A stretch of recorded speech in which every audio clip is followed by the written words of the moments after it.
Bonjour à vous, chères créatures. Retour des dossiers SCP avec ce troisième volet, qui est une version réécrite de l'histoire contée sur la chaîne Sony Horror Stories. Une version remise au goût du jour, avec des améliorations et des séquences supplémentaires. Ça ne modifie pas vraiment l'histoire de base, mais elle permet d'approfondir certains aspects et détails qui pouvaient paraître un peu flous dans la version originelle. Pour ceux qui la découvrent, elle met en lumière les particularités d'un SCP à l'apparence d'une espèce de hibou, somme toute assez banale de prime abord. Et ses origines et sa manière de se nourrir le rend bien plus dangereux qu'un hibou classique. Ceux qui en ont fait les frais dans la jungle mexicaine vous le diront, le SCP-1049 est un vrai cauchemar sur pattes. Et ceux qui l'ont étudié au sein du centre 17 de la Fondation ont pu voir de leurs yeux à quel point cette créature apprécie l'être humain, peut-être un peu trop même. Mais sans plus attendre, rendez-vous au centre 17 pour découvrir qui est le SCP-1049. Une étude qui se situe en plein cœur des territoires de l'autre monde. Les dossiers SCP. Le hibou qui désosse. SCP-1049. Rapport d'observation du Dr Nathan Cobbs concernant le SCP-1049. 10 octobre 2021, site 17 de la Fondation SCP. On ne connaît pas encore tout du SCP-1049 et l'incident dont il a été le vecteur il y a maintenant de cela 6 jours est encore dans toutes les mémoires du personnel. Ce qui a eu des effets fâcheux sur le moral. D'autant que c'est loin d'être un cas isolé, après nombre de problèmes ces dernières semaines. Un incident qui a prouvé que les consignes mises en place par l'O5 se doivent d'être respectées à la lettre, sous peine de voir ce genre de drame devenir trop régulier. Il y a peu, les déboires provoqués par le SCP-343 ont créé méfiance et doute au sein des gardes et des agents chargés de la maintenance du site. Sans oublier ceux affectés au nettoyage des cellules des sujets quand cela est possible. Certains spécimens ne pouvant être approchés, il faut recourir à l'utilisation de robots pour éviter toute nouvelle défaillance de confinement pouvant mener à de nouvelles évasions telles que celles subies ces derniers mois. Ce qui a valu de nombreuses restrictions et remontrances de la part de l'O5, ainsi qu'une refonte de la direction et d'autres pôles du personnel. Malgré tout, tout n'est pas négatif dans ces dysfonctionnements qui auraient pu être évités en procédant à un respect strict des règles internes. Cela oblige à être plus vigilant en apprenant de nos erreurs. Pour en revenir à l'incident concerné par le présent rapport, le classe D ayant subi la ponction de SCP-1049 et qui appartenait au personnel d'entretien indispensable a apporté quelques réponses quant au fonctionnement de SCP-1049. Des explications concrètes et instructives concernant la manière dont il se repaît du système osseux des êtres humains tel que cela a été décrit lors de sa capture dans la jungle mexicaine après avoir été informé des exactions dont le spécimen était la cause, se rapprochant de certaines légendes locales. D'ailleurs, les témoignages de rescapés ont semé le doute sur l'exactitude de l'existence même du SCP-1049, vu que nombre d'autochtones semblaient délirer parfois en décrivant ce qu'ils avaient vu. Leurs états mentaux étant proches de la démence, ils se sont mis à déclamer des élucubrations à base de récits traitant de Chupacabra et autres créatures mythiques, bien qu'il ne soit pas exclure que celles-ci soient également des SCP si l'on s'en tient à certaines similitudes avec des sujets bien réels étudiés dans des centres de la Fondation. La découverte d'un spécimen de SCP-1049 elle-même est due à la signalisation d'un agent de terrain plus consciencieux que la moyenne, ce qui nous a été profitable. Cela nous a permis d'en savoir plus aujourd'hui sur cette créature, malgré les pertes qu'elle a infligées par la suite, et nous a permis de compléter les données de nos fichiers. Le dit agent était en faction près de la petite ville de Palenque, au sein d'un avant-poste maquillé en simple commerce. Une ferme d'élevage composée d'animaux réservés à des tournages de films et documentaires, dont les équipes sont supervisées par la Fondation dans l'ombre. Palenque, donc, là où les événements ayant conduit à faire intervenir la FIM Beta 8 vers les lieux, a permis de mettre à jour l'existence de SCP-1049. C'est un élément de la police de la ville, celle-ci étant située au pied des montagnes Chiapas, en bordure de la jungle, qui a été le déclencheur de cette découverte. Sans doute pensait-il obtenir de quoi augmenter sa faible solde en divulguant des informations censées être secrètes auprès d'un journal local. L'auteur de l'article a cru bon, par sa propension à attiser la peur et l'inquiétude au sein de la population, mais aussi de la région entière, de parsemer les lignes de son ouvrage d'exagération manifeste en évoquant des créatures fantastiques du folklore du pays. Dans les faits, les informations relayées par la source policière au sein du journal relataient des faits aussi étranges qu'inhabituels. Ce qui faisait suite à la découverte de corps n'ayant plus la moindre trace d'eau, y compris au niveau cellulaire, tels que l'ont révélé des analyses ultérieures de cadavres amenés au site 11 et provenant d'autres régions proches. A noter que l'apparition de SCP-1049 coïncide avec la classification de neutralisation de SCP-1730, qui était l'ancien site 13, initialement situé à Nome, en Alaska. On ignore toujours de quelle manière SCP-1730 s'est déplacé jusqu'à parvenir aux abords de la frontière mexicaine. Au vu des explorations faites au sein de SCP-1730 avant sa neutralisation, ayant mis à jour des expériences non autorisées sur des cobayes humains, tous de classe D, il n'est pas impossible de penser que d'autres expériences aient pu être pratiquées sur des animaux appartenant à la faune mexicaine, ayant eu pour conclusion la création de SCP-1049. Certaines infos ont pu laisser penser que l'organisation La Main du Serpent, prenant l'adoption de SCP humanoïdes et conscients, ait pu être à l'origine de la mutation du Site-13 en SCP-1730, et qu'elle était en lien direct, en secret, avec la direction du même Site-13. Ceci à l'insu de la Fondation. Le passé de certains membres du Conseil de sécurité du site a aussi été mis en cause. 3 d'entre eux, notamment, se sont fait aider par des hackers expérimentés non encore identifiés à l'heure actuelle, leur ayant permis de masquer numériquement nombre de délits de leur part. Des types de délits d'ordre hautement criminel, normalement rédhibitoires à toute embauche au sein du personnel de la Fondation. Les fichiers corrompus et modifiés ont bien permis de retrouver la trace de bâtiments ayant abrité du matériel de haute technologie et repères dédiés hackers. Cela grâce à la maîtrise de nos agents traceurs spécialisés en cybercriminalité. Mais ça n'a pas donné lieu, malheureusement, à des interpellations. Le matériel abandonné par ses propriétaires trouvés sur place a été détruit, ce qui a empêché toute possibilité technique d'en tirer quelque chose, de retrouver la trace des hackers pour les interroger et donc connaître le plan de la Main du Serpent, leur évident commanditaire dans cette affaire.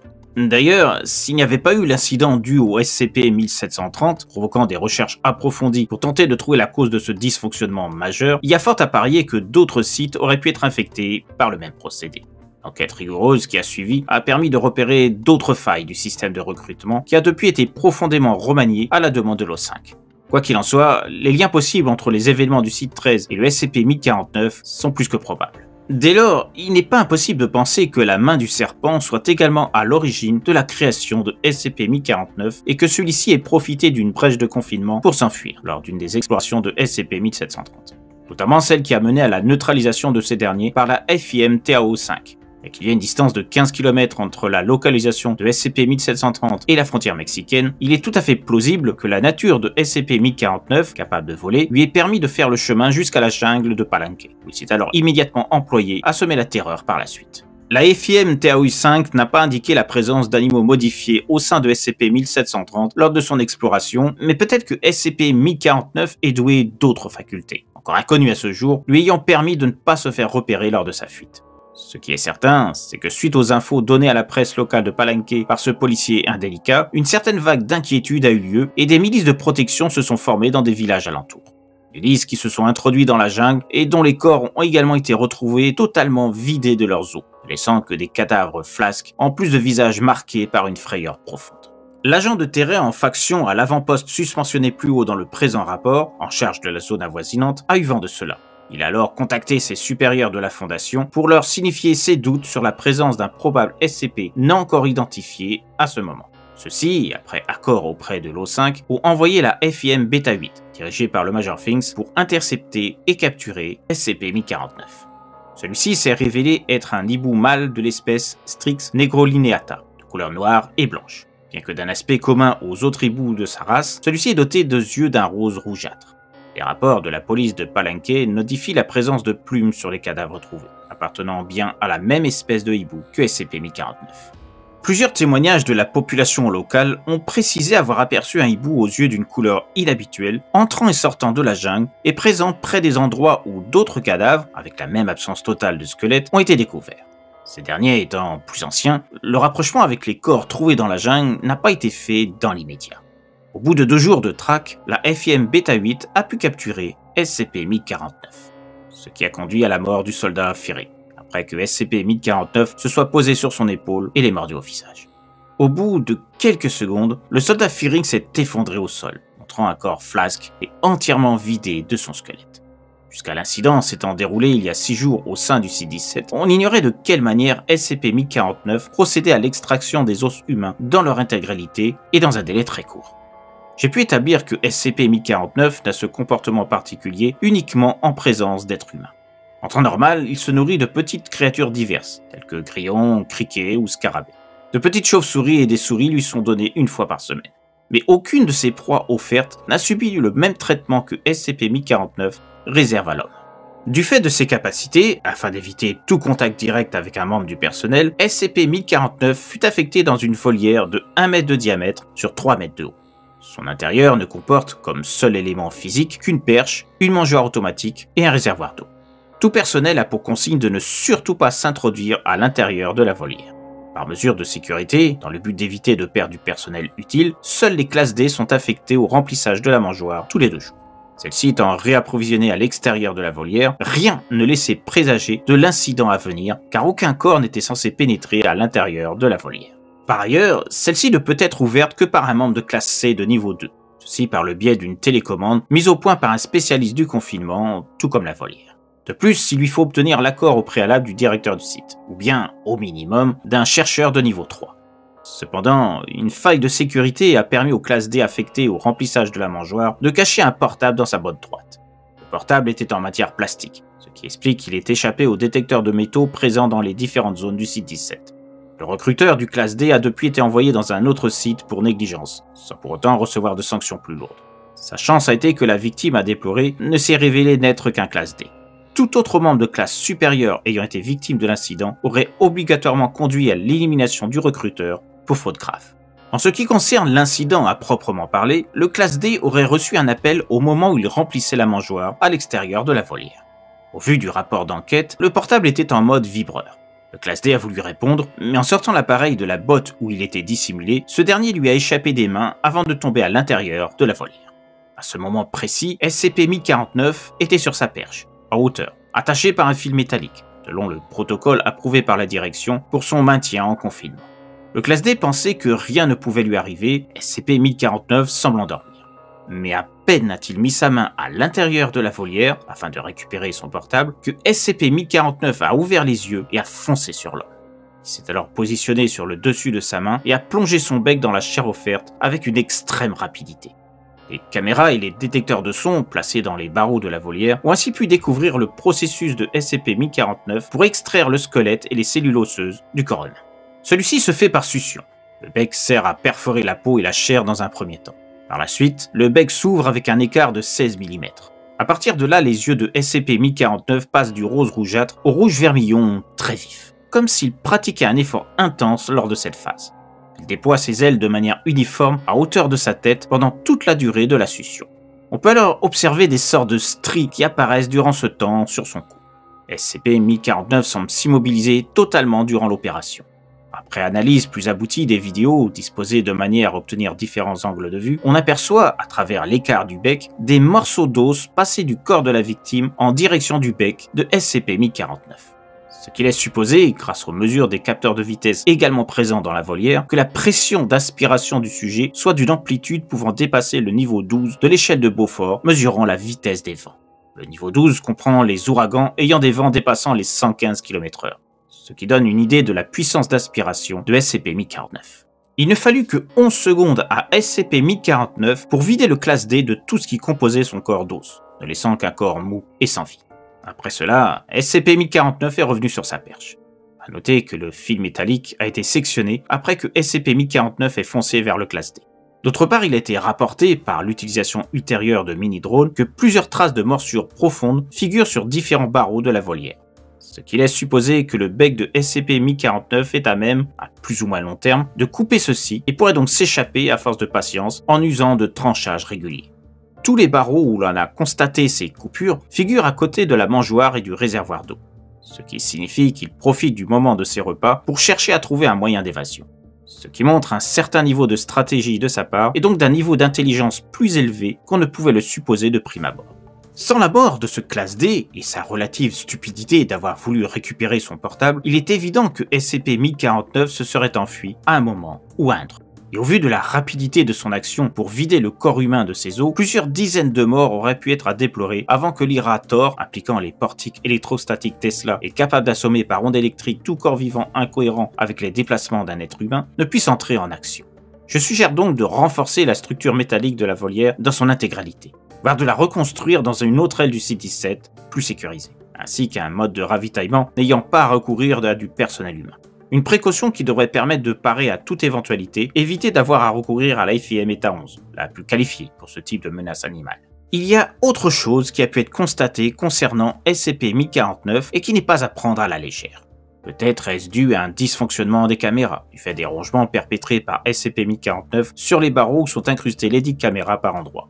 Cependant, il a pu être vu, même si cela ne dure que quelques secondes, que SCP-1049 pouvait adopter la structure et la couleur de la perche où il se situait, comme les caméléons. Ce n'est pas une certitude, les images n'étant pas très nettes. Néanmoins, cela peut signifier qu'il est capable de se fondre dans un décor donné s'il le désire, ce qui est en mesure de compliquer encore plus les possibilités de reconfinement en cas d'évasion de sa volière si celle-ci n'est pas réadaptée très rapidement. Cette capacité, se rajoutant à sa rapidité et sa faculté de succion des eaux dépassant tout ce que nous connaissons sur les SCP d'ordre animal, explique que les cadavres trouvés à Palenque et sa jungle soient si nombreux, tout comme le fait que les victimes n'ont pas eu le temps de répliquer en étant attaquées. SCP-1049 devra vraisemblablement voir son niveau de classification revu à la hausse, tout comme celui de sa dangerosité au vu de ces constatations. Fin du rapport. Observation effectuée du 24 septembre au 10 octobre 2021. Site 17 de la Fondation SCP. Numéro de dossier 1049-2021 C+101-28. On ne se méfie jamais assez des animaux qui semblent inoffensifs. Vous connaissez l'adage « méfiez-vous du lion qui dort ». Eh bien, ici, on pourrait l'adapter en « méfiez-vous du hibou qui sommeille ». Car quand il se réveille, et si vous êtes humain, vous ne ferez pas de vieux os, c'est le cas de le dire, vu que le SCP-1049 adore les aspirer pour en faire son 4 heures. Aux dépens du propriétaire des os, bien sûr. Décidément, la main du serpent, spécialiste des créations hors normes, à l'instar d'autres organisations ennemies de la Fondation SCP, n'a pas son pareil pour créer des monstruosités au moins aussi effrayantes et destructrices pour l'homme que le sont les SCP. Comme s'il n'y avait pas assez des SCP ni naturellement, il faut qu'elle en rajoute. Et SCP-1049 n'est sans doute pas le seul à s'être peut-être échappé du SCP-1730 malgré la vigilance des équipes d'exploration de l'ancien site 13 de la Fondation. Il y a peut-être d'autres créatures à l'aspect semblant normal qui peuvent révéler toute l'horreur dont elles sont capables et qui sont encore inconnues de la Fondation. Et pas forcément au sein d'une jungle mexicaine, mais n'importe où.